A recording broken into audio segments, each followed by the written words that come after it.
প্রিয় বন্ধুরা, তোমাদের জন্য পড়ছি কিশোরদের প্রিয় মুহাম্মদ সাল্লাল্লাহু আলাইহি ওয়াসাল্লাম। বইটি লিখেছেন মোহাম্মদ আসাদুজ্জামান।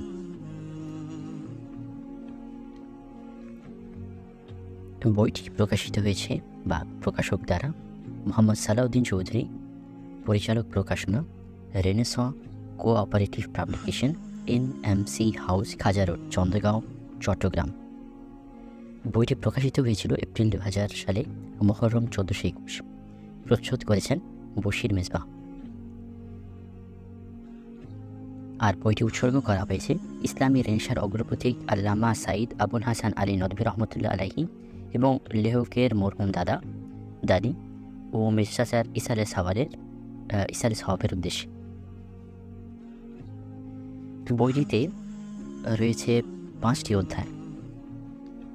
আমরা আজকে শুরু করছি প্রথম অধ্যায় দিয়ে, যেটার নাম সূচিপত্র।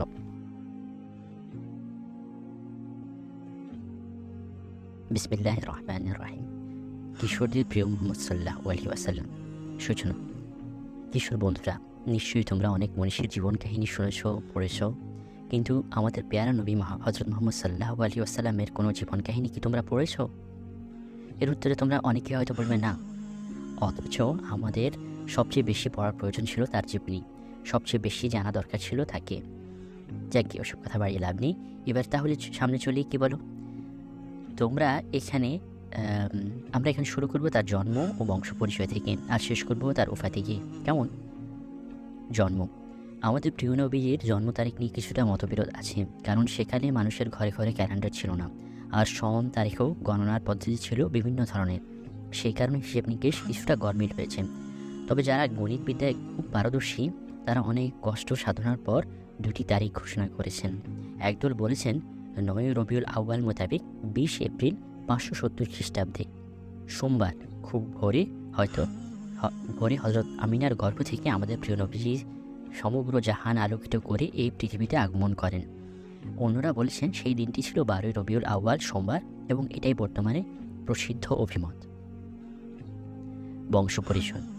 আমাদের প্রিয় নবীজি হযরত মুহাম্মদ সাল্লাল্লাহু আলাইহি ওয়াসাল্লাম আরবের সবচেয়ে সম্ভ্রান্ত কুরাইশ বংশের প্রধানতম শাখা বনু হাশিম গোত্রে জন্মগ্রহণ করেন।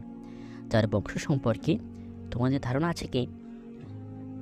তিনি ছিলেন হযরত ইব্রাহিম আলাইহিস সালামের বংশধর। হযরত ইব্রাহিম আলাইহিস সালাম কাবা শরীফ নির্মাণ করে ছেলে ইসমাইল আলাইহিস সালামকে সাথে নিয়ে আল্লাহর দরবারে দোয়া করেছিলেন, হে আল্লাহ, হে আমাদের রব, তুমি আমাদের দুজনকে তোমার একান্ত অনুগত করে নাও। আমাদের বংশধরদের মধ্য থেকে এক অনুগত জাতি সৃষ্টি করো। তারপর বললেন, তাদের মধ্য হতে এমন একজন রাসূল প্রেরণ করো যে তোমার আয়াত সমূহ তাদের নিকট পাঠ করে শোনাবে, তাদেরকে তোমার কিতাব কোরআনে কারীম ও জ্ঞান প্রজ্ঞা শিক্ষা দিবে এবং পাপ পঙ্কিলতা হতে পুত পবিত্র করবে। তুমি তো পরাক্রমশালী ও মহাজ্ঞানী। আল্লাহ রাব্বুল আলামিন তাদের দোয়া কবুল করেছিলেন। আমাদের প্রিয় নবী হযরত মুহাম্মদ সাল্লাল্লাহু আলাইহি ওয়াসাল্লাম তার বংশে জন্মগ্রহণ করেন। কথাটি হয়তো তোমরা আগেও শুনেছ, কিন্তু বংশধারা হিসাবে তোমাদের হৃদয়ে বিষয়টি এখনও পরিষ্কার হয়েছে কি? আমি এখানে তারও একটি তালিকা দিচ্ছি, দেখবে একেবারে হুবহু তা মিলে গেছে। আমাদের প্রিয় নবীজির নাম তো তোমরা সবাই জানো, মুহাম্মদ সাল্লাল্লাহু আলাইহি ওয়াসাল্লাম। তার পিতার নাম ছিল আব্দুল্লাহ। এরপর আমি শুধু সিরিয়াল অনুযায়ী নামগুলো বসিয়ে যাচ্ছি। প্রথমে যার নাম থাকবে তিনি হলেন ছেলে, আর পরের নামটি হলো তার পিতার। বুঝতে পারবে তো? তাহলে শুরু করা যাক। প্রথমেই রয়েছেন আমাদের প্রিয় নবী হযরত মুহাম্মদ সাল্লাল্লাহু আলাইহি ওয়াসাল্লাম, তার পিতা আব্দুল্লাহ। তারপর আব্দুল মুত্তালিব, হাশিম, আব্দ মানাফ, কুসাই, কিলাব, মুরারা, কাব, লুয়াই, কালিব, ফিহর, মালিক, নফর, কিনানা, খুজাইমা, মুদরিকা, ইলিয়াস, নুজার, মুদার, মাআদ, আদনান, ইসমাইল আলাইহিস সালাম ও পিতা ইব্রাহিম আলাইহিস সালাম। দেখলে তো কত সুন্দর ও নির্ভুলভাবে হযরত ইব্রাহিম আলাইহিস সালামের সাথে হুজুর সাল্লাল্লাহু আলাইহি ওয়াসাল্লামের বংশধারা মিলে গেল। মায়ের দিক হতেও হুজুর সাল্লাল্লাহু আলাইহি ওয়াসাল্লাম ছিলেন হযরত ইব্রাহিম আলাইহিস সালামের বংশধারার উজ্জ্বলতম একটি নক্ষত্র। তার মাতার নাম ছিল হযরত আমিনা। তিনি ছিলেন কুরাইশ বংশের আরেকটি ধারার পতাকাবাহী। সে ধারাটিও তার 4 পুরুষ অতিক্রম করে কুরাইশ বংশের সাথে মিলে গেছে। যেমন হযরত আমিনার পিতার নাম হলো ওয়াহাব, দাদার নাম আব্দে মানাফ, বড় দাদার নাম ছিল কিলাব, আর ওই কিলাব হলো হুজুর সাল্লাল্লাহু আলাইহি ওয়াসাল্লামের পিতৃবংশের সপ্তম পুরুষ। এখানে এসে দুই পরিবারই একাকার হয়ে যায়। অতঃপর সবাই এক হয়ে হজরত ইব্রাহিম আলাইহিস সালামের ঐরসে গিয়ে মিলিত হয়। নবীজির পিতার ইন্তেকাল। আমাদের নবীজির বাবা আব্দুল্লাহ ছিলেন একজন ব্যবসায়ী। বছরের বিভিন্ন মৌসুমে তার ব্যবসার উদ্দেশ্যে বিভিন্ন দেশ সফর করতেন। দেশের নানা প্রকার পণ্য সামগ্রী নিয়ে বিদেশে বিক্রি করতেন, আর বিদেশ থেকে বিভিন্ন পণ্য এনে মক্কার বাজারে দিতেন। এই করে বাৎসরিক জীবিকা নির্বাহ করতেন। এমনই এক বাণিজ্যিক সফরে পিতা আব্দুল্লাহ সিরিয়া গমন করেন। তখনও নবীজি দুনিয়াতে আসেননি। সিরিয়া থেকে ফেরার পথে তিনি অসুস্থ হয়ে পড়েন। গুরুতর অবস্থায় তিনি ইয়াসরেবে, আজকের মদিনায়, এক নিকট আত্মীয়ের বাড়িতে আশ্রয় নেন। কয়েকদিন সেখানে অবস্থান করেন, কিন্তু তাতেও স্বাস্থ্যের কোনো উন্নতি হয় না, বরং আরও অবনতি ঘটতে থাকে। এই গুরুতর অসুস্থ অবস্থায় তিনি মদিনায় ইন্তেকাল করেন। এই ঘটনার কিছুদিন পর নবীজি সাল্লাল্লাহু আলাইহি ওয়াসাল্লাম দুনিয়াতে আসেন। নবীজির দাদা আব্দুল মুত্তালিব তখনও জীবিত। নাতির আগমনে তিনি মহা খুশি হন। পিতৃহারা নাতিটির নাম রাখেন মুহাম্মদ সাল্লাল্লাহু আলাইহি ওয়াসাল্লাম, আর নবীজির মা আমিনা তার নাম রাখেন আহমদ সাল্লাল্লাহু আলাইহি ওয়াসাল্লাম। নবজাতক শিশু মুহাম্মদ সাল্লাল্লাহু আলাইহি ওয়াসাল্লাম সাল্লাল্লাহু আলাইহি ওয়াসাল্লাম যখন দুনিয়াতে আসেন, তখন তার মা আমেনা দাদা আব্দুল মুত্তালিবের নিকট সুসংবাদ পাঠান, আপনার একজন নাতি হয়েছে। সংবাদ পেয়ে দাদা আব্দুল মুত্তালিব খুশিতে ছুটে আসেন। নাতিটিকে মন ভরে দেখে বুকে তুলে নেন। খুশিতে নাচতে নাচতে আব্দুল মুত্তালিব কাবা শরীফে ঢুকে পড়েন। মন খুলে আল্লাহর দরবারে নাতিটির জন্য দোয়া করেন, আল্লাহর নিকট শুকরিয়া জ্ঞাপন করেন, আর জোর গলায় ঘোষণা করেন, উপস্থিত লোক সকল, তোমরা জেনে রাখো, আমার এই নাতির নাম রাখলাম মুহাম্মদ সাল্লাল্লাহু আলাইহি ওয়াসাল্লাম। ইতিপূর্বে মক্কাবাসী এ জাতীয় কোনো নাম শুনেনি। মুহাম্মদ শব্দটি কানে পড়া মাত্র উপস্থিত সকলে চমকে ওঠে। মনে মনে ভাবতে থাকে, এমন সুন্দর নাম আব্দুল মুত্তালিব পেল কোথায়? বেশ চমৎকার নাম তো। নবীজির দুগ্ধপান। সেকালে আরবের সাধারণ প্রথা ছিল, অভিজাত পরিবারের নবজাতক শিশুদেরকে তারা দুধ পানের জন্য শহরের বাইরে কোনো মহিলার হাতে তুলে দিত। এজন্য বিনিময়স্বরূপ দুগ্ধ মাতাকে বিশেষ উপঢৌকন প্রদান করা হতো। এর কারণ হিসেবে বলা হতো, শহরের দূষিত বায়ু ও বিভিন্ন এলাকা হতে আগত মানুষের ভাষা দূষণ হতে শিশুদের মুক্ত রাখা। এটা একদিকে শিশুর সাধারণ বেড়ে ওঠার ক্ষেত্রে সহায়ক হতো, অন্যদিকে বিশুদ্ধ ভাষা শিক্ষার ক্ষেত্রেও সহায়ক ভূমিকা পালন করত। সাধারণত শহরের মানুষের ভাষা বিভিন্ন ভাষাভাষীদের সংমিশ্রণে কিছুটা বিকৃত হয়ে থাকে। সেদিকে আজ আসি না, মূল আলোচনায় ফিরে আসি। দাদা আব্দুল মুত্তালিব তার এই এতিম নাতিটাকে খুব বেশি ভালোবাসতেন। তাই পারিবারিক নিয়ম অনুযায়ী নবজাতক মুহাম্মদকেও কোনো দুগ্ধ পানকারী মহিলার হাতে তুলে দিতে চাইলেন। এদিকে বনু সাদ গোত্রের কিছু মহিলা পারিবারিক অভাব অনটনের কষ্ট সহ্য করতে না পেরে নবজাতক দুগ্ধ শিশুর সন্ধানে মক্কায় আসে। উদ্দেশ্য, কোনো এক ধনাঢ্য সম্ভ্রান্ত পরিবারের কোনো একজন শিশুকে বাগিয়ে নিয়ে, যাতে এই দুদিনে কিছুটা হলেও সহযোগিতা পাওয়া যায়। তাদের সাথে হযরত হালিমা সাদিয়াও আসলেন, এই আশায় যে যদি আমার ভাগ্য তাদের মতো কোনো এক ধনাঢ্য শিশু জুটে যায়, তাহলে এই যাত্রায় অন্তত বেঁচে যায়। দেশে যে দুর্ভিক্ষ দেখা দিয়েছে, তাতে এছাড়া আর কোনো উপায়ও ছিল না। জন্মের পর এতিম আমেনা দুলাল প্রথম 2-3 দিন মায়ের দুগ্ধেই তৃপ্ত হন। তারপর আবু লাহাবের দাসী সুয়াইবার দুগ্ধপান করতে থাকেন। ইতিমধ্যে পল্লীধাত্রীরা এসে মক্কার ঘরে ঘরে দুগ্ধ শিশুর সন্ধানে ছুটতে লাগলো। কে কার আগে কার ঘরে যাবে এই নিয়ে নিজেদের মধ্যে রীতিমতো প্রতিযোগিতা শুরু হয়ে গেল। প্রত্যেকের ঘরে একটিমাত্র উদ্দেশ্য, কোনো ধনীর দুলালকে অবশ্যই ধরতে হবে। তৎকালীন আরবের সবচেয়ে প্রসিদ্ধ, সম্ভ্রান্ত ও প্রভাবশালী পরিবার ছিল কুরাইশ। ধাত্রীরা দলে দলে এ বাড়িতেই হানা দিতে লাগলো। মা আমেনা ও দাদা আব্দুল মুত্তালিব তাদের সকলের নিকট শিশুটিকে গ্রহণ করার জন্য অনুরোধ জানালো। যখন তারা জানতে পারলো শিশুটি এতিম, তার বাবা নেই, পারিবারিক সঙ্গতিও তেমন ভালো নয়, তাই রমণীরা উদ্দেশ্য সফল হবে না ভেবে এতিম শিশু মুহাম্মদকে মা আমিনার ক্রয় ছেড়ে অন্য কোনো ধনীর দুলালের সন্ধানে বেরিয়ে গেল। হযরত হালিমা সাদিয়া রাদিয়াল্লাহু তাআলা আনহা ও একবার এসে আব্দুল মোত্তালিবের আঙিনায় উঁকি মেরে গিয়েছেন। তিনি ওসব ঘটনা শুনে অপারগতা প্রকাশ করে অন্যদের মতো ধনীর দুলালের খুঁজে চলে গেলেন। সকলেই ভেবেছেন এই ছেলে পুষে তেমন কোনো লাভ হবে না, অর্থ করেও তেমন একটা পাওয়া যাবে না। এদিকে অন্য সকলে যার যার ইচ্ছে মতো একটি শিশু পেয়ে গেল। কিন্তু বেচারি হালিমা দুর্বল হেতু কোনো ভালো পরিবারই তাদের সন্তানকে তার নিকট দিতে অস্বীকার করল। তাই তিনি ভাবলেন, খালি হাতে ফিরে যাওয়ার চেয়ে এটি মুহাম্মদকে নিয়ে গেলে মন্দ হয় না। এদিকে হালিমার দুধের পরিমাণও ছিল খুব কম। তার ক্রৌড়ে নিজ দুগ্ধ সন্তান আবদুল্লাহ তাতে পরিতৃপ্ত হতে পারত না। কিন্তু কি করবেন, খালি হাতে ফিরে যাবেন? সংসারের তো করুণ দশা, একবেলা জুটলে অন্য বেলা জোটে না। এভাবেই চলছিল তার পরিবার। তাই ফিরে আসলেন আব্দুল মোত্তালিবের বাড়িতে। প্রিয় নবীজির মা আমিনাকে বললেন, কই বোন, তোমার এতিম ছেলেটিকেই আমাকে দাও। বন্ধুরা, দুগ্ধপানের এই রীতিটা সেকালের আরবে নতুন কোনো ঘটনা ছিল না। অনেক অনেক কাল পূর্ব হতেই এই প্রথা আরব সমাজে চালু ছিল। যাক, ওসব নিয়ে দীর্ঘ আলোচনা করে লাভ নেই। আমরা আমাদের নবীর আলোচনায় আসি। হালিমা সাদিয়া কেন সেদিন বুঝতে পারেননি যে এটি কোনো সাধারণ শিশু নয়। এই যে আল্লাহ রাব্বুল আলামিনের সেরা সৃষ্টি, যাকে কেন্দ্র করে আল্লাহ পাক এই দুনিয়া সৃষ্টি করেছেন, যার মাধ্যমে আল্লাহ রাব্বুল আলামিন তার প্রিয় দিন ইসলামকে পূর্ণতা দান করবেন, যার আগমনী বার্তা দিয়ে 1,00,000 বা 2,24,000 পয়গম্বর নবী প্রেরণ করেছেন। কে জানতো একদিন যে এই শিশুই সমগ্র পৃথিবীর অন্ধকার ও অমানিসার বিস্তীর্ণ চাদর ফুঁড়ে দিনে এলাহের আলোকবর্তিকা জ্বালাবেন। কে জানতো যে এই শিশুটির উপরেই আল্লাহ রাব্বুল আলামিনের এত দয়া, অনুগ্রহ ও রহমতের চাদর ছায়া দিয়ে আছে। হযরত হালিমা সাদিয়া রাদিয়াল্লাহু তাআলা আনহা শিশু নবী হযরত মুহাম্মদ সাল্লাল্লাহু আলাইহি ওয়াসাল্লামকে ক্রমে নিয়ে দাদা আব্দুল মোত্তালিবের ডেরা থেকে বাইরে পা রাখলেন। সাথে সাথে তার সমগ্র অঙ্গে এক নতুন অনুভূতি জেগে উঠল। তার শুকনো স্তনগুলো দুধের ভারে ফুলে উঠল। যে গাধায় চড়ে তিনি মক্কায় এসেছিলেন, সেই গাধাও পূর্ণোদ্যমে চলতে থাকলো।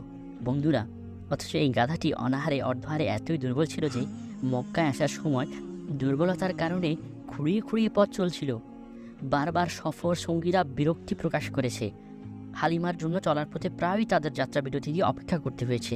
আর এবার ফেরার পথে সে একাই সকল গাধাকে পিছু ফিরে অতি ক্ষিপ্র গতিতে হালিমাকে নিয়ে এগিয়ে চলেছে। হালিমার গর্ভজাত শিশু আবদুল্লাহ যে মায়ের দুধের অভাবে এতদিন রাত কান্নাকাটি করত, যার যন্ত্রণায় পরিবারের কেউ ভালো করে ঘুমোতে পর্যন্ত পারত না, আজ সে আবদুল্লাহ এক স্তনের দুধ পান করেই ফুরোতে পারছে না। এবার হালিমা বুঝতে পারলো এ কোনো সাধারণ শিশু নয়। নিশ্চয়ই এই শিশুর প্রতি আল্লাহ পাকের রহমতের দৃষ্টি রয়েছে। এভাবে চড়াই উতরাই করে খুশির পয়গাম নিয়ে সকলকে পিছু ফেলে সবার আগে বাড়িতে পৌঁছে গেল হালিমা। এই দৃশ্য দেখে কাফিলার অন্য সকলে অবাক হয়ে গেল। এটা কি হালিমার সাওয়ারি, নাকি অন্য কারো থেকে এটা তার না হয়েছে? এমন শক্তি পেল কোথায় সে? বাড়িতে পৌঁছে হালিমা নিজেও অবাক। তার যে উষ্ট্রিটি এক পেয়ালা দুধ দিতে ধুম ফেটে যেত, সেই উষ্ট্রি এবার পেয়ালা পেয়ালা দুধ দিতে আরম্ভ করেছে।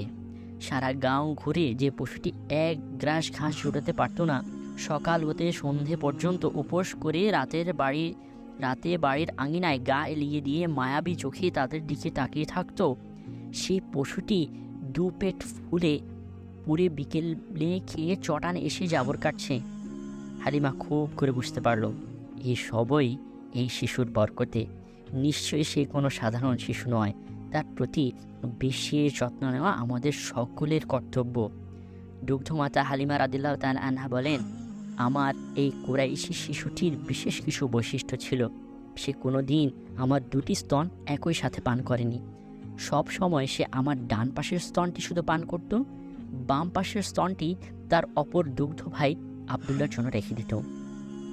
এই শিশু আসার পর আমার পরিবারে আর কোনো অভাব দেখা দেয়নি। আমাদের উষ্ট্রিটি এত পরিমাণ দুধ দিত যে আমরা সবাই পেট পুরে খেয়েও শেষ করতে পারতাম না। সে কোনোদিন কান্নাকাটিও করেনি।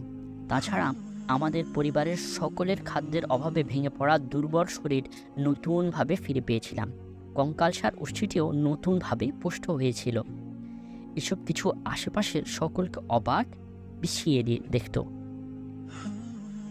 তারা তাদের পশুগুলো নিয়ে আমাদের উষ্ট্রির পিছু পিছু সারাদিন ঘুরত। সন্ধ্যা পর্যন্ত এভাবেই তারা মাঠে কাটাতো। অথচ আমাদের উষ্ট্রিটি বিকেল হলে দুপেট টইটুম্বর করে বাড়িতে ফিরে আসতো, আর তারা ক্ষুধার্ত পশুগুলো নিয়ে সন্ধ্যাবেলায় মলিন মুখে বাড়ি ফিরত। এমনি করে একে একে 2টি বছর আমাদের আনন্দ আহ্লাদে কেটে গেল। আমাদের আদরের দুলাল আমিনাকে কলিজার টুকরো 2 বছরের মাথায় দুধপান ছেড়ে দিল। বন্ধুরা, শুনলে তোমরা অবাক হবে। 2 বছর বয়সী শিশুরা সাধারণত কাপড়ে বিছানায় প্রস্রাব পায়খানা করে থাকে। আমাদের প্রিয় নবীজি কিন্তু কোনোদিন কাপড় বা বিছানায় মলমূত্র ত্যাগ করেননি। তিনি কোনোদিন ল্যাংটা বা উলঙ্গ হননি। নবীজির দুধমা হযরত হালিমা সাদিয়া রাদিয়াল্লাহু তাআলা আনহা তাকে খুব ভালোবাসতেন, সব সময় চোখে চোখে রাখতেন। আমাদের নবীজি 2 বছর বয়সে বেশ টকবকে হয়ে উঠেছিলেন। সাধারণ শিশুর চেয়ে তার বাড়ন্তটা একটু বেশি ছিল। একদিনের ঘটনা, হযরত হালিমার সাইমা নাম্নী একটি মেয়ে ছিল। একবার নবীজি সাল্লাল্লাহু আলাইহি সাল্লাম তার সাথে ভর দুপুরে চারণ ভূমিতে চলে গিয়েছিলেন। হযরত হালিমা রাদিয়াল্লাহু তাআলা আনহা কিছুক্ষণ তাকে না দেখে ভীষণ অস্থির হয়ে পড়েন। চারদিকে খোঁজাখুঁজি করতে লাগলেন। আশপাশে কোথাও তাকে না পেয়ে সাইমার নিকট চারণভূমিতে চলে গেলেন। দেখেন তার নয়নমণি শিশু মুহাম্মদ সাল্লাল্লাহু আলাইহি ওয়াসাল্লাম বোনের সাথে সেখানে ঘুরে বেড়াচ্ছেন। হালিমা মেয়েকে ধমক দিয়ে বললেন, এই প্রখর রোদে তুমি ওকে কেন নিয়ে এসেছ? সাইমা আমাকে সান্ত্বনা দিয়ে বলল, মা, তুমি তো জানো না আমার এই কুরাইশি ভাইটি একটু রোদে পড়ে না। সব সময় এক টুকরো মেঘ তার মাথার উপর ছায়া দিয়ে রাখে। সে যেখানে যায়, যেখানে দাঁড়ায়, মেঘখণ্ডটিও তার সাথে সাথে যায়। বন্ধুরা, সেকালের নিয়ম ছিল দুধ ছাড়লে শিশুকে তার বাবা মার নিকট পৌঁছে দিতে হতো। হযরত হালিমার মন কিছুতেই মানছিল না যে এত তাড়াতাড়ি এই শিশুকে তার মা আমিনার নিকট ফিরিয়ে দিবেন। তারপরেও নিয়ম ভঙ্গ করার সাহস তার হয়নি। তাই একদিন তিনি প্রাণের চেয়েও প্রিয় শিশু মুহাম্মদ সাল্লাল্লাহু আলাইহি সাল্লামকে নিয়ে তার মা আমিনার নিকট যান। যাওয়ার সময় বারবার তিনি মনে মনে বলছিলেন, হায়, আর কিছুদিন যদি আমার কাছে রাখতে পারতাম। সুযোগ মিলে গেল। মক্কায় তখন ব্যাপকভাবে প্লেগ রোগ দেখা দিয়েছিল। তাই একটু অনুরোধ করতেই মা আমিনা রাজি হয়ে গেলেন। বলেন, ঠিক আছে, ওকে আর কিছুদিন তোমার কাছে রাখো। এই সুযোগ পেয়ে তো হযরত হালিমা রাদিয়াল্লাহু তাআলা আনহা খুশিতে একেবারে নেচে উঠলেন। প্রাণের চেয়ে প্রিয় শিশু মুহাম্মদ সাল্লাল্লাহু আলাইহি সাল্লামকে বুকে জড়িয়ে ধরে সোজা বাড়ি চলে আসেন। এর কয়েক মাস পরের ঘটনা। শিশু নবীজি দুগ্ধ ভাই আবদুল্লাহর সাথে শিশুপাল নিয়ে কাছে একটি চারণভূমিতে ঘুরতে গেলেন। দুগ্ধ ভাই আবদুল্লাহর মতো তিনিও পশুপালের পিছু পিছু হাঁটছিলেন। হঠাৎ 2জন ফেরেশতা এসে তাকে মাটিতে শুইয়ে দেয়। তারপর তার বুকের ভেতর মাঝামাঝি করে কেটে দুভাগ করে ফেলে। এই দৃশ্য দেখে আবদুল্লাহর তো আক্কেল গুরুম। সে ভয়ে কাঁপতে কাঁপতে এক দৌড়ে বাড়ি চলে আসে। বাবা মাকে সব ঘটনা খুলে বলে। হালিমা সংবাদ শুনে স্বামীকে নিয়ে অস্থির হয়ে পড়ি করতে করতে ঘটনাস্থলে হাজির হন। হাজির হয়ে দেখেন নবীজির মুখ মলিন হয়ে আছে।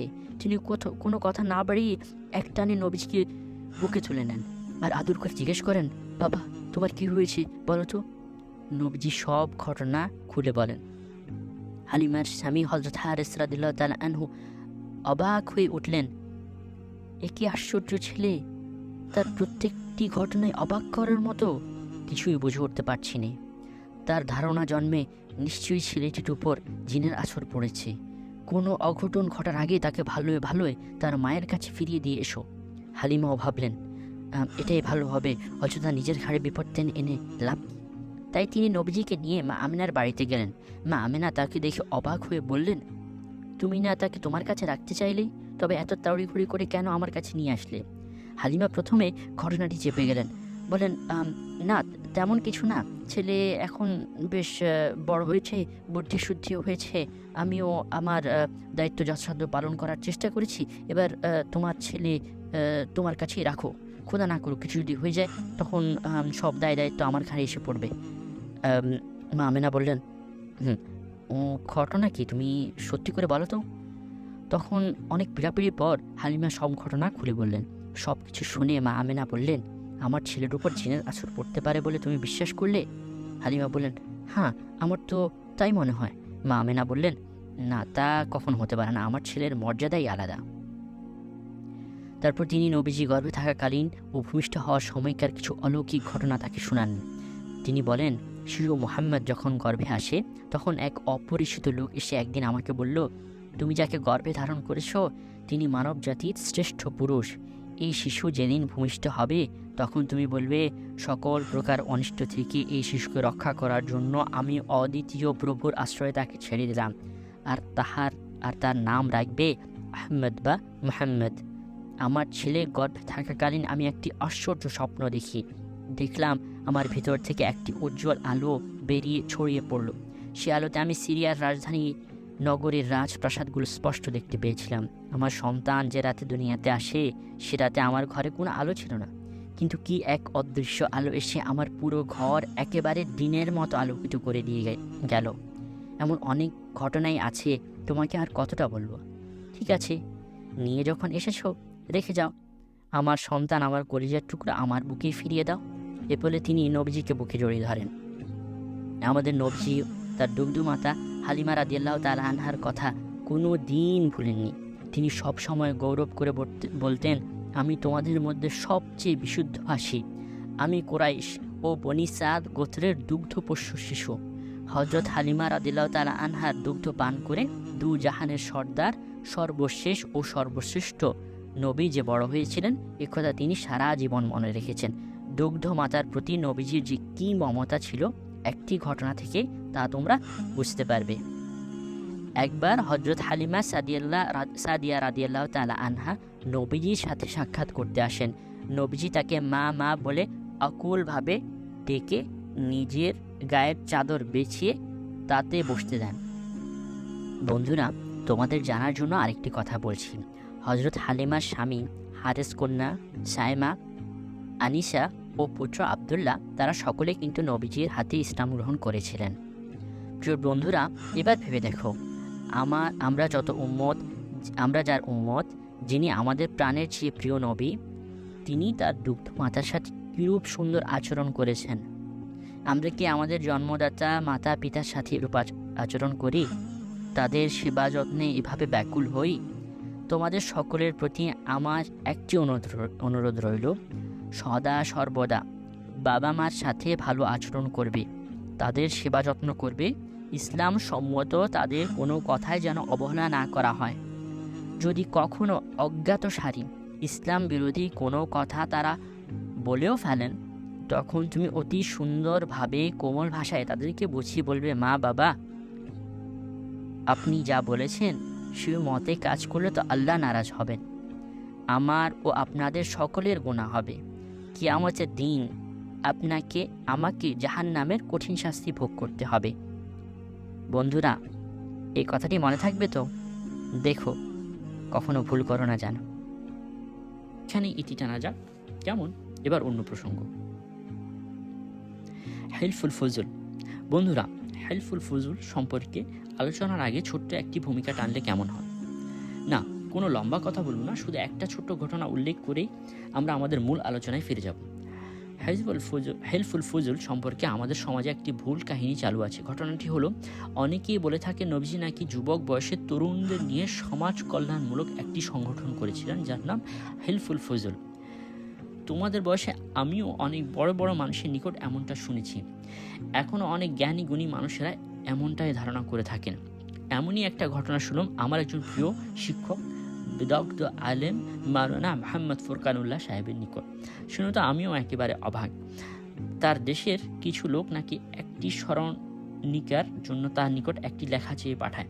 তাদের অনুরোধ রক্ষার্থে তিনি একটা লেখা দেন। তাদের লিখেছিলেন, হেলফুল ফজল নবীজি কর্তৃক প্রতিষ্ঠিত কোনো সংঘ নয়, বরং নবীজি এর একজন জোরালো সমর্থক ছিলেন।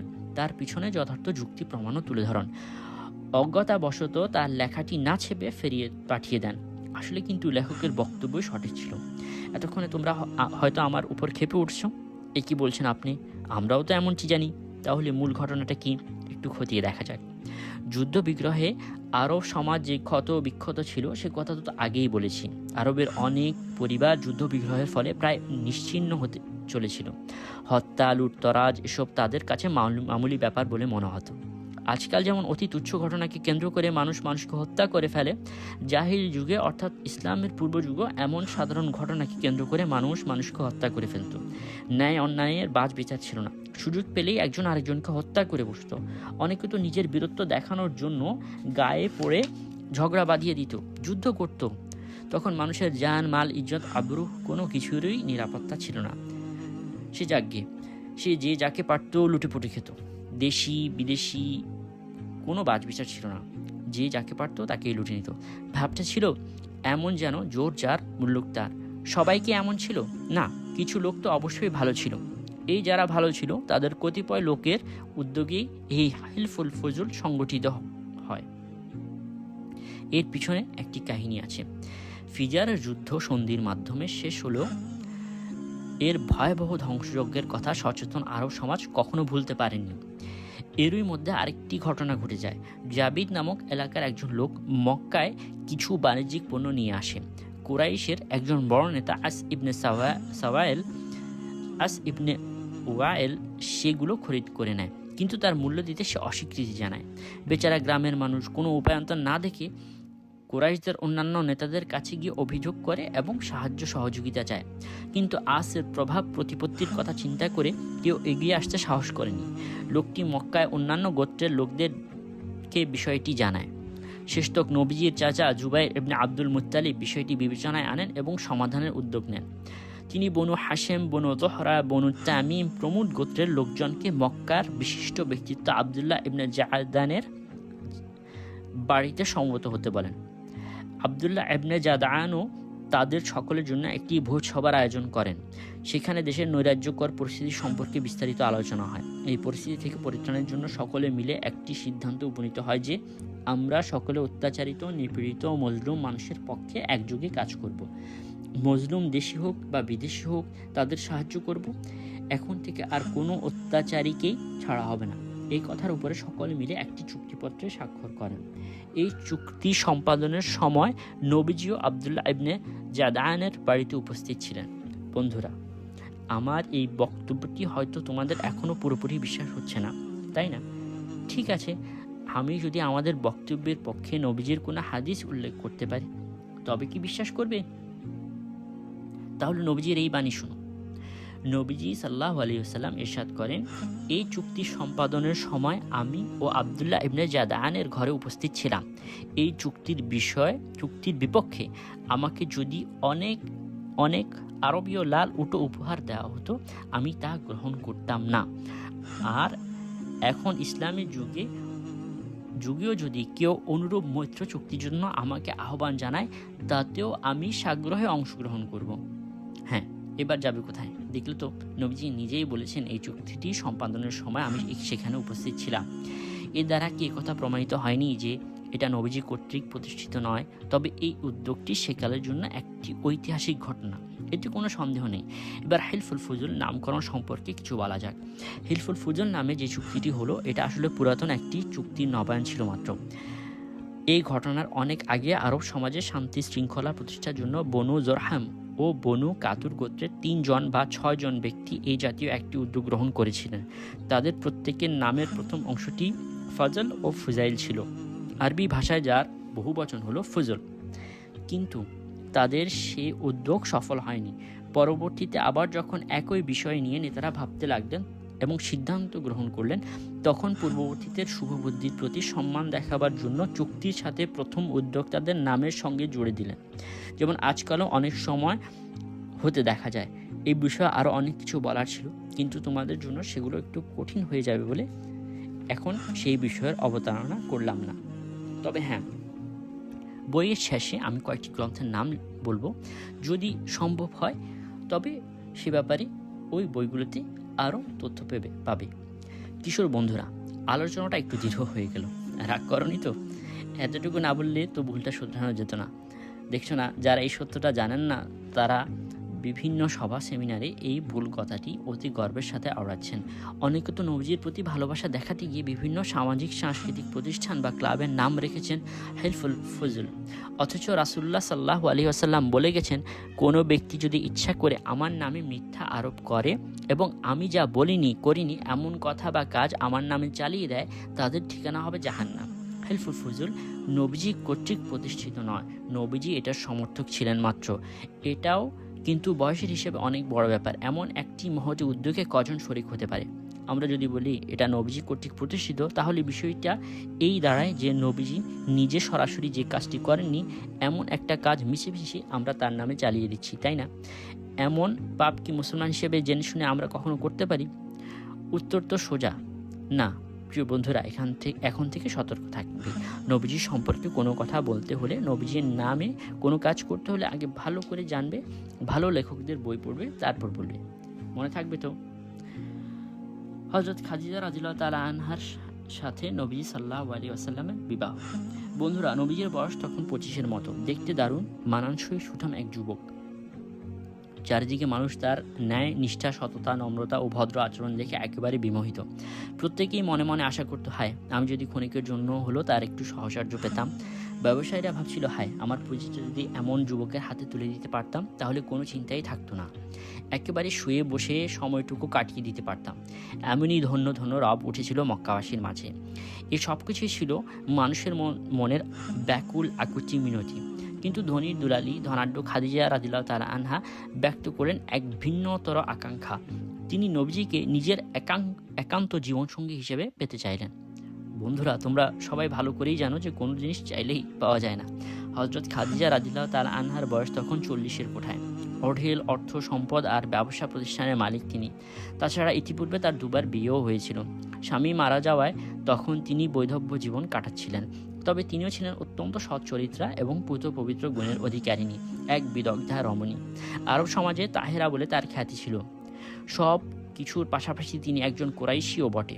তার পঞ্চম পুরুষ নবীজির পঞ্চম পুরুষে গিয়ে মিশেছে। বুদ্ধিমতী খাদিজা রাদিয়াল্লাহু তাআলা আনহা প্রথমেই তাকে বিয়ের প্রস্তাব দিলেন না, নবীজিকে একটু খতিয়ে দেখতে চাইলেন। যদিও নবীজির বিভিন্ন সমাজ কল্যাণমূলক কর্মকাণ্ড, আত্মমানবতার সেবায় আত্মনিয়োগ, ব্যবসা বাণিজ্যে অসাধারণ অভিজ্ঞতা ও সততা ও নিষ্ঠার কথা ভালো করেই জানতেন এবং এই সবে তার কোনো সন্দেহও ছিল না। তারপরেও সচেতন মানুষের যে কাজ তাই তিনি করলেন। ব্যবসায়ী হিসেবে সেই সুযোগও তার হাতে ছিল। তিনি নবীজিকে তার ব্যবসার সাথে সম্পৃক্ত করতে চাইলেন। তিনি নবীজিকে ডেকে তার সিরিয়াগামী বাণিজ্য কাফেলার পরিচালক নিয়োগের প্রস্তাব দিলেন। বাণিজ্যে পারদর্শী নবীজি বললেন, আপনি যে আমাকে আপনার কাফেলার প্রধান নিয়োগ করতে চান সে বেশ ভালো কথা, তবে আমার একটি শর্ত আছে, অন্য যে কোনো লোক থেকে আমাকে দ্বিগুণ পারিশ্রমিক দিতে হবে। পারবেন কি? খাদিজা রাদিয়াল্লাহু তাআলা আনহা সহজেই নবীজির এই প্রস্তাব মেনে নিলেন। নবীজি তার পণ্য সামগ্রী নিয়ে সিরিয়ার বিখ্যাত বাণিজ্য নগরী বসরায় চলে গেলেন। এদিকে খাদিজা রাদিয়াল্লাহু তাআলা আনহা মক্কায় বসে নবীজির সকল খবরাখবর নিতে লাগলেন। নবীজির উত্তম আখলাক, চরিত্র, সত্যবাদিতা, ন্যায়, নিষ্ঠা, আবেগ, উদ্দীপনার কথা শুনে তিনি একেবারে তাজ্জব বনে গেলেন। মনে মনে সিদ্ধান্ত নিলেন এই যুবককে তিনি পরবর্তী জীবনসঙ্গী হিসেবে গ্রহণ করবেন। হযরত খাদিজা রাদিয়াল্লাহু তাআলা আনহা নতুন বর গ্রহণ করতে ইচ্ছুক জেনে সে সময় মক্কার অনেক মানি গুণী ব্যক্তিরা পর্যন্ত তার নিকট বিয়ের প্রস্তাব নিয়ে এসেছিলেন। কিন্তু হযরত খাদিজা রাদিয়াল্লাহু তাআলা আনহা কারো প্রস্তাবেই সাড়া দিলেন না। এভাবে অনেক দিন কেটে গেল। নবীজি বাণিজ্য থেকে ফিরে প্রায় 3 মাস একদিন হযরত খাদিজা রাদিয়াল্লাহু তাআলা আনহাকে নিয়েই নাফিসা নাম্নী তার এক বান্ধবীকে নিয়ে নবীজির নিকট বিয়ের প্রস্তাব দিয়ে পাঠালেন। কিশোর বন্ধুরা, তোমরা হয়তো ভাবছো হযরত খাদিজা রাদিয়াল্লাহু তাআলা আনহা নিজের বিয়ের প্রস্তাব নিজে পাঠালেন। হযরত খাদিজা রাদিয়াল্লাহু তাআলা আনহার কি কোনো বাবা, ভাই বা মুরব্বী ছিল না? নিজের বিয়ের প্রস্তাব নিজে কি করে পাঠান? এটা তো বেশ লজ্জার কথা। এমন একটা প্রশ্ন তোমাদের মনে আসতেই পারে। সত্য কথা কি জানো? হযরত খাদিজা রাদিয়াল্লাহু তাআলা আনহার বাবা এই ঘটনার অনেক আগে ইন্তেকাল করেছেন। মুরব্বী বলতেছিলেন আমর ইবনে আসাদ নামক এক চাচা। কিন্তু ঘটনা সেখানে নয়।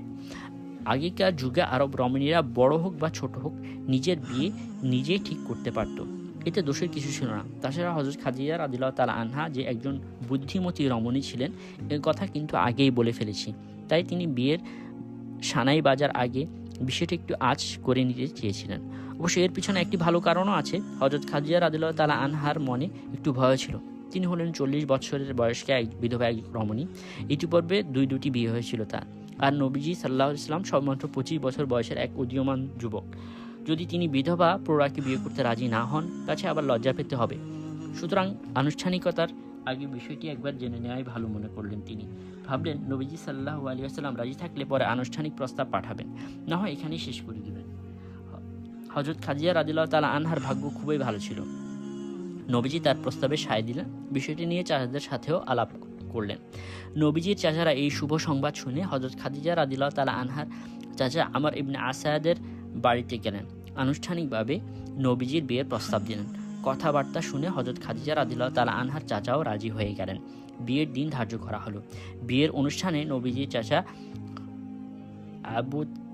আবু তালেব ও হযরত হামজা রাদিয়াল্লাহু তাআলা আনহু সহ বংশের সকল গণ্যমান্য ব্যক্তিবর্গকে সাথে নিয়ে হযরত খাদিজা রাদিয়াল্লাহু তাআলা আনহার বাড়িতে হাজির হলেন। 500 রৌপ্য মুদ্রা মোহর আনা ধরে চাচা আবু তালেব প্রিয় ভাতিজা মুহাম্মদ সাল্লাল্লাহু আলাইহি সাল্লামকে হযরত খাদিজার সাথে বিবাহ সূত্রে আবদ্ধ করে দিলেন। প্রিয় বন্ধুরা, এবার একটু চিন্তা করে দেখো, তোমাদের মনে যে প্রশ্নটি জেগেছিল তার উত্তর এখানে আছে কিনা। আমি কিন্তু বলেছি আছে। আমাদের সকল মুসলমানদের মাতা উম্মুল মুমিনিন হযরত খাদিজা রাদিয়াল্লাহু তাআলা আনহা অন্য সব আরব রমণীদের মতো একাকী সব ঠিক করে ফেলেননি। করলেও সেটা কোনো দোষে ছিল না, বরং বংশীয় মুরব্বী নিজের আপন চাচা আমর ইবনে আসাদের মাধ্যমে সব কিছু করেছেন।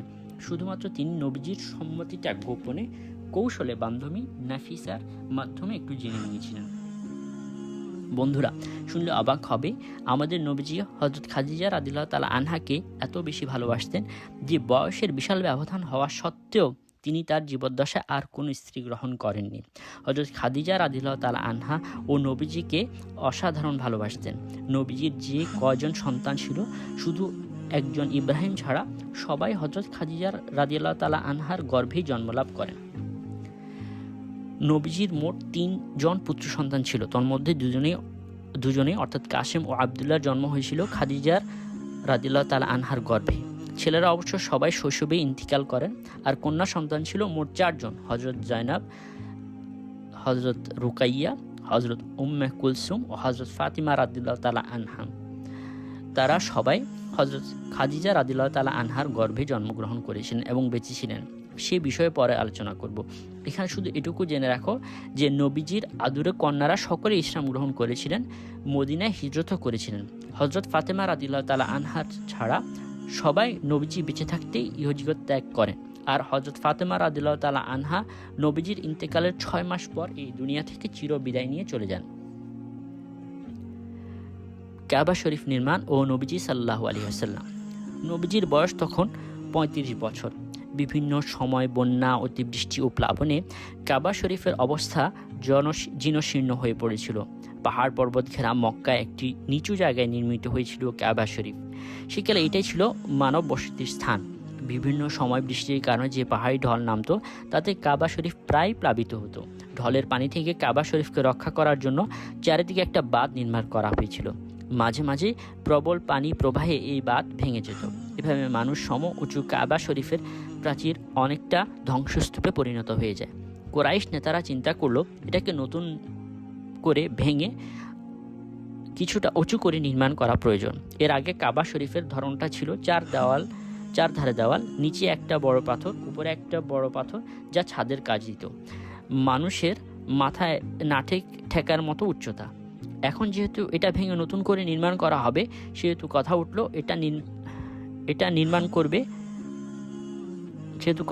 কারা এটা নির্মাণ করবে। কারণ কাবা শরীফ নির্মাণ এটা একটা বিরাট সম্মানজনক কাজ। এই বিরল সম্মানের ভাগী হতে সকলেই আগ্রহী। কুরাইশরা যুগ যুগ ধরে এই কাবা শরীফের সেবক হিসেবে কাজ করে আসছে, সুতরাং এই সম্মান তাদেরই প্রাপ্য। তবে কুরাইশদের মধ্যেও তো বিভিন্ন শাখা গোত্র আছে। প্রাথমিক আলোচনার মাধ্যমে তারা পরস্পরে এইসব খুঁটিনাটি বিষয়গুলো সেরে নিল। সিদ্ধান্ত হলো কুরাইশদের প্রত্যেকটি শাখা গোত্র কাবা শরীফ নির্মাণে অংশ নিবে এবং এক একটি প্রাচীর এক এক গোত্র নির্মাণ করবে। এতে আর কোনো সমস্যা থাকলো না। এই সিদ্ধান্তে সকলেই খুশি হয়ে গেল। এবার নির্মাণ সামগ্রী নিয়ে সমস্যা দেখা দিল। কি দিয়ে কাবা শরীফ নির্মাণ করা হবে, কিভাবে নির্মাণ করা হবে, কোথায় পাবে এত সব উপকরণ। না, এ নিয়েও বেশি ভাবতে হলো না। কুরাইশরা জানতে পারলো যে জেদ্দা বন্দরে একটি বাণিজ্যিক জাহাজ উপকূলে ধাক্কা খেয়ে বিধ্বস্ত হয়েছে। কুরাইশ নেতারা পরামর্শ করে ওলীদ ইবনে মুগীরাকে জাহাজটির যাবতীয় কাঠ ক্রয়ের জন্য পাঠিয়ে দিল। ওয়ালিদ সিদ্ধান্ত মতে জাহাজের যাবতীয় কাষ্ঠ ক্রয় করে নিয়ে এলো। সাথে নির্মাণ কাজে সহায়তার জন্য বিধ্বস্ত জাহাজের বাকু নামক একজন কাঠমিস্ত্রিকেও আনা হলো। উৎসব মুখর এক পরিবেশে কাবা শরীফের নির্মাণ কাজ শুরু হলো। কিন্তু অল্প দিনেই নির্মাণ কাজ প্রায় সমাপ্ত হয়ে এলো। বন্ধুরা, তবে সম্মানের মুখ্য কাজটি কিন্তু এখনও বাইরে পড়ে আছে। সকলের দৃষ্টি সেটাকে ঘিরে ঘোরপাক খাচ্ছে। আপন গতিতে কাঁধে কাঁধ মিলিয়ে কাজ করে এসেছে। যার সাধ্য মতো একে অপরকে সাহায্য সহযোগিতা করেছে। যখনই তাদের সেই কাঙ্ক্ষিত বস্তু হাজর আসওয়াদ স্থাপনের প্রশ্ন উঠল, সকলেই নিজ নিজ গোত্রের প্রাধান্য বিস্তারের জন্য জোট বেঁধে বসল। প্রত্যেককেই বলতে লাগলো, এটা স্থাপনের প্রকৃত অধিকার আমাদের, আমরাই এটা কাবার অভ্যন্তর পর্যন্ত নিয়ে যাব এবং যথাস্থানে স্থাপন করব। এক কথায় দু কথায় বেঁধে গেল বিবাদ, কেউ কাউকে ছাড়িয়ে যায় না। এমন পরিস্থিতিতে সৃষ্টি হলো যে গোত্রপতিরা সদল বলে যুদ্ধের প্রস্তুতি নিয়ে ফেলল। কেউ কেউ তো পুরাতন রীতি অনুযায়ী রক্ত পেয়ালায় হাত ডুবিয়ে শপথ নিয়ে ফেলল, হয় জীবন দেব, না হয় দাবি আদায় করে ছাড়ব। সেই কালে আরবে একটি নিয়ম চালিয়েছিল, যদি কোনো ব্যক্তি নিজ অধিকার আদায়ের জন্য জীবন বাজি রেখে সমরে নামতো, তখন এমন করে রক্ত পেয়ালায় হাত চুবিয়ে শপথ নিত। এভাবে একদিন দুদিন করে 4 দিন অতিবাহিত হয়ে গেল। কোনো শান্তিপূর্ণ সিদ্ধান্তে তারা পৌঁছাতে পারল না। 5ম দিনেও এভাবে চলল। প্রত্যেক নিজ গোত্র নিজ নিজ দাবির পক্ষে যুক্তি দেখাতে লাগলো। অবস্থা বেগতিক দেখে কুরাইশদের মধ্যে সবচেয়ে বয়স্ক ও মুরব্বী উমাইয়া ইবনে মুগীরা একটি প্রস্তাব পেশ করলো। সে বলল, ঠিক আছে বাবারা, তোমরা যখন কেউ কাউকে ছাড় দিতে রাজি নাও, তাহলে বিষয়টি তৃতীয় পক্ষের হাতে ছেড়ে দেওয়া হোক। আমার প্রস্তাব হলো, আগামীকাল ভোরে সর্বপ্রথম যিনি কাবা শরীফে প্রবেশ করবেন তিনি এই সমস্যার সমাধান দিবেন। আমরা সবাই তার সমাধান মেনে নেব। এতে আপনারা সকলে রাজি আছেন তো? এই প্রস্তাব শুনে সকলে এক বাক্যে সায় দিল, হ্যাঁ, আমরা সকলে এতে রাজি। তিনি যা সিদ্ধান্ত নেবেন আমরা তা মেনে নেব। বন্ধুরা, একবার চিন্তা করে দেখো, এত কিছুর পর যে আগামী কালটা আসছে তার জন্য সকল পক্ষ এমন আগ্রহে অপেক্ষা করছে, ভাবতে সত্যি কেমন লাগছে, তাই না? যার জন্য এত কিছু, এত আয়োজন, আগামী প্রভাতেই তারই সমাধান হতে যাচ্ছে। আল্লাহই ভালো জানেন আগামীকাল কার মাথায় এই বিরল সম্মানের মুকুট শোভা পায়। প্রত্যেকেই মনে মনে আল্লাহর নাম জপছে আর বুক ভরা আশা নিয়ে প্রহর গুনছে, কখন সকাল হবে, কেই বা আসবেন যুদ্ধোন্মুখ সমস্যা সমাধানের দায়িত্ব নিয়ে। কাবার সদর দরজার দিকে মুখ করে সকলে বসে আছে আর আলো আধারির মাঝে উকি ঝুঁকি মারছে। আল্লাহর মহিমা বোঝা বড় দায়। দেখা গেল সকলের উৎকণ্ঠার অবসান ঘটিয়ে ধীর পদে এগিয়ে আসেন সকলের প্রিয় মরু আরবের নয়নমণি আবদুল্লাহ পুত্র আমিনার দুলাল, তারুণ্যে ভরা বিনীত যুবক, সত্তার কারণে সবাই যাকে আদর করে আল আমিন বলে ডাকে, যার নাম মুহাম্মদ সাল্লাল্লাহু আলাইহি ওয়াসাল্লাম। ধ্যানমগ্ন অবস্থায় তিনি সর্বপ্রথম কাবা প্রাঙ্গণে প্রবেশ করলেন। এমন একজন বিশ্বস্ত ন্যায়পরায়ণ ব্যক্তিকে পেয়ে সকলে আনন্দে নেচে উঠল। কোনো প্রকার সংশয় ছাড়াই সকলে একযোগে তাকে মধ্যস্থ নিযুক্ত করলো। নবীজি সাল্লাল্লাহু আলাইহি ওয়াসাল্লাম ইচ্ছা করলে নিজে একাই এই কাজটি করতে পারতেন, এই বিরল সম্মানের দাবিদার হতে। কিন্তু দয়ার নবীজি এমনটা করলেন না। তিনি প্রস্তাব দিলেন প্রত্যেক গোত্রের একজন করে নির্বাচিত ব্যক্তিকে সামনে এগিয়ে আসতে। তারপর নবীজি একটি চাদর বিছিয়ে দিলেন, নিজ হাতে হাজার আসওয়াদ প্রস্তর খণ্ডটি চাদরের মাঝখানে রাখলেন আর নির্বাচিত নেতাদের চাদরের 4 কোণ ধরে নির্দিষ্ট স্থান পর্যন্ত তুলে নিয়ে যেতে বললেন। নির্দিষ্ট স্থানে পৌঁছে গেলে নবীজি সাল্লাল্লাহু আলাইহি ওয়াসাল্লাম নিজ হাতে প্রস্তর খণ্ডটি তুলে যথাস্থানে রেখে দিলেন। নবীজির এই ন্যায়সঙ্গত সমাধানে সকলে খুশি হয়ে গেল। একটি রক্তক্ষয়ী ভয়াবহ যুদ্ধের কবল থেকে মক্কাবাসী রক্ষা পেল। এমন সম্ভাব্য যুদ্ধের হাত থেকে উদ্ধার পাওয়ায় মক্কাবাসীর মনে স্বস্তি ফিরে এলো। কুরাইশ নেতারা এমন সংকটময় পরিস্থিতিতে তার অভাবনীয় সুন্দর সিদ্ধান্তে ব্যাকুল হয়ে নবীজির প্রতি বিনীত কৃতজ্ঞতা প্রকাশ করে। প্রিয় বন্ধুরা, আমাদের প্রিয় নবীজি যদি সেদিন এই সমস্যার সন্তোষজনক সমাধান না দিতেন তাহলে কি হতো আজ এখানে বসে আমরা আন্দাজ করতে পারবো না। তবে এতটুকু বলতে পারি যে বছরের পর বছর যুদ্ধ হতো, তবুও কেউ নিজ দাবি থেকে এক চুল পরিমাণ সরে আসতো না। এখানে তোমাদের একটি কথা বলে রাখা ভালো, ভবিষ্যতে হয়তো তুমিও একদিন এই কাবা ঘরে হজ করতে যাবে। তোমাদের মধ্যে অনেকে ইতিমধ্যে হয়তো বাবা মার সাথে 2-1 বার কাবা শরীফ জিয়ারত করে এসেছো। সেদিন যে কুরাইশরা নতুন করে কাবা শরীফ নির্মাণ করেছিল তাতে নির্মাণ সামগ্রীর স্বল্পতা হেতু পুরাতন ভিটার পুরোটা তারা ঘিরতে পারেনি, তাই একটি অংশ বাদ দিয়ে তা নির্মাণ করা হয়েছিল। তাদের আশা ছিল ভবিষ্যতে সুযোগ পেলে সেই অংশটুকু তারা নির্মাণ করে দিবে। সেই সুযোগ আর আসেনি। আমাদের নবীজিও একবার উদ্যোগ নিয়েছিলেন, কিন্তু মুসলিমদের মনের কথা বিবেচনা করে তিনি তা করেননি। হতে পারে এটাকে হয়তো তারা সহজভাবে মেনে নিতে পারবে না, ফলে নতুন করে সমস্যার সৃষ্টি হতে পারে। এখন পর্যন্ত সেই অংশটুকু খালিই পড়ে আছে। তোমরা যারা হজ করে এসেছো তারা অবশ্যই দেখেছো, আর যারা এখনও যাওনি আল্লাহ পাক তৌফিক দিলে ইনশাআল্লাহ তোমরা সবাই কাবা শরীফ জিয়ারত করবে। দেখবে কাবা শরীফের পাশে একটি খালি জায়গা আছে যেখানে লেখা আছে হাজিমে কাবা। এই স্থানটি কিন্তু অনির্মিত অংশ। মনে রেখো এটাও কাবা শরীফের অন্তর্ভুক্ত। অনেক কথা বলে ফেললাম, তবে মনে রেখো এগুলো আগামী দিনে কাজে আসবে। প্রিয় ভাইয়ারা, একটি কথা বলতে গিয়ে দুটি ঘটনা একসাথে বলে ফেললাম। সে যাই হোক, তোমরা হয়তো লক্ষ্য করেছো দুটি ঘটনাতে কিন্তু দয়ার নবীজির করুণার ছবি ফুটে উঠেছে। একটিতে তিনি যুদ্ধের হাত থেকে জাতিকে রক্ষা করলেন, অন্যটিতে মানুষ কষ্ট পেতে পারে বা বিভ্রান্ত হতে পারে, তাই এমন কাজ থেকে বিরত থাকলেন। আমরা সকলেই কিন্তু নবীজির উম্মত, আমাদেরও তার মতো উদার হওয়া উচিত। তিনি যে পথ দেখিয়ে গেছেন সেই পথে আমাদের চলা উচিত। মুক্তি কিন্তু সেই পথেই, অন্য কোনো মন্ত্রে তন্ত্রে আমাদের দেশ ও সমাজে শান্তি আসবে না, আসতে পারে না। এবার তাহলে অন্য প্রসঙ্গে যাই, আলোচনাটা দীর্ঘ হয়ে গেল, মুখ ভার করেনি তো। বাণিজ্যতে নবীজি সাল্লাল্লাহু আলাইহি ওয়াসাল্লাম। বন্ধুরা, তোমরা হয়তো অনেকেই জানো আমাদের নবীজি সাল্লাল্লাহু আলাইহি ওয়াসাল্লাম দুনিয়াতে আসার অনেক বছর আগে থেকেই আরবরা ব্যবসা বাণিজ্যে প্রসিদ্ধ ছিল। এর মাধ্যমে তারা জীবিকা নির্বাহ করত, দেশ বিদেশে ঘুরে সওদা করে তারা দিনাতিপাত করত। এমনকি ইসলাম পূর্ব যুগে অনেক আরবরা আমাদের বাংলাদেশ, ভারত, শ্রীলঙ্কা, পাকিস্তান সহ এশিয়ার বিভিন্ন দেশে ও বিভিন্ন অঞ্চলে বাণিজ্য করে গেছে। ইতিহাসে আরবদের কখনো বণিক জাতি, কখনো বা যাযাবর জাতি বলে উল্লেখ করা হয়েছিল। আমরা সেদিকে যাচ্ছি না। নবীজিও পিতৃসূত্রে এই ব্যবসায়িক ভাবনা পেয়েছিলেন। নবীজির প্রপিতামহ হাশেম, তিনি কুরাইশদের বাণিজ্যিক কর্মকাণ্ডকে অধিকতর শক্তিশালী ও সম্প্রসারণের জন্য সে সময় আরবের অনেক গোত্রের সাথে বাণিজ্য চুক্তিতে আবদ্ধ হয়েছিলেন। নবীজির পিতা আবদুল্লাহ, চাচা আবু তালেব, দাদা আব্দুল মুতালেব সকলেই ছিলেন ব্যবসায়ী। নবীজি পিতা আবদুল্লাহর ব্যবসায়িক সংসর্গ পাননি বটে, তবে বাবার ব্যবসায়িক রক্ততা তার দেহে বহমান ছিল। শৈশবে চাচার সঙ্গে বিভিন্ন কাফেলায় অংশগ্রহণ করেছিলেন। সব মিলিয়ে নবীজির ব্যবসা সম্পর্কে দারুণ অভিজ্ঞতা জমেছিল। মানুষ সাধারণত চায় তার সঞ্চিত পুঁজিটা এমন কোনো ব্যক্তির হাতে অর্পণ করতে যে সৎ ও অভিজ্ঞ। নবীজির মাঝে এই দুটি গুণই বিশেষভাবে বিদ্যমান ছিল, তাই সকলে স্বেচ্ছায় নিজ নিজ পুঁজি নবীজির হাতে তুলে দিতেন। নবীজি সাল্লাল্লাহু আলাইহি ওয়াসাল্লাম তা দিয়ে ব্যবসা করে শর্ত অনুযায়ী নিজ অংশ রেখে বাকি সব অর্থ স্ব ব্যক্তির হাতে পৌঁছে দিতেন। ব্যবসায়ীদের সর্বোৎকৃষ্ট ও সর্বাপেক্ষা দুর্লভ গুণটি হলো প্রতিশ্রুতি পালন ও প্রতিজ্ঞা রক্ষা। সৌভাগ্যের বিষয় হলো এই গুণটিও নবীজির মধ্যে সমানভাবে ছিল। প্রতিশ্রুতি পালন ও দৃঢ়ভাবে ওয়াদা রক্ষার কারণে আরও সমাজ তাকে আল আমিন উপাধিতে ভূষিত করেছিল।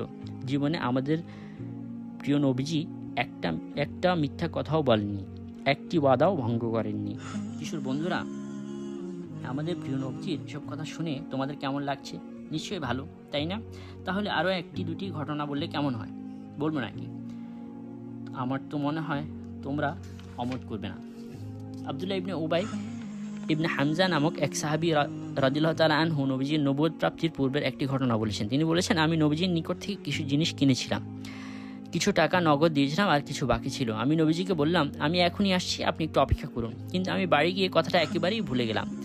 একদিন, দুদিন, 3 দিন হয়ে গেল, একটিবারও আমার কথাটি মনে পড়েনি। হঠাৎ তৃতীয় দিন কথাটা মনে পড়তে আমি নবীজিকে যেখানে ছেড়ে গিয়েছিলাম সেখানে আসলাম। অবাক কাণ্ড, দেখি নবীজি আমার অপেক্ষায় বসে আছেন। আমাকে দেখে তিনি একটু রাগ করলেন না, শুধু এতটুকু বললেন, তুমি আমাকে বেশ কষ্ট দিলে, আজ 3 দিন আমি তোমার অপেক্ষায় এখানে বসে আছি। কিশোর বন্ধুরা, এখানে একটি কথা মনে রাখবে, এই আবদুল্লাহ ইবনে উবাই কিন্তু সেই মুনাফিক নেতা আবদুল্লাহ ইবনে উবাই নয়। ভুল করে দেখো আবার তার প্রতি অশ্রদ্ধা দেখিয়ে বসিও না। এই নামটার শেষে একটা পার্থক্যই অবশ্যই তোমাদের চোখে পড়ার কথা। উবাইয়ের পরে ইবনে হামজা বলে একটি শব্দ আছে। পার্থক্যটা সৃষ্টি হয়েছে সেখানে। মুনাফিক উবাইয়ের শেষটা হয়েছে ইবনে সুলুল, আর এটা শেষ হয়েছে ইবনে হামজা দিয়ে। তিনি একজন বড় মাপের সাহাবী ছিলেন, আর নামটা পড়ার সাথে সাথে রাদিয়াল্লাহু তাআলা আনহু বলতে যেন ভুল না হয়। এটা হলো ওয়াদা রক্ষার ব্যাপারে নবীজির দৃঢ়তার কথা। এবার তাহলে লেনদেন সম্পর্কে নবীজির স্বচ্ছতার একটা কাহিনী বলি, শুনবে তো?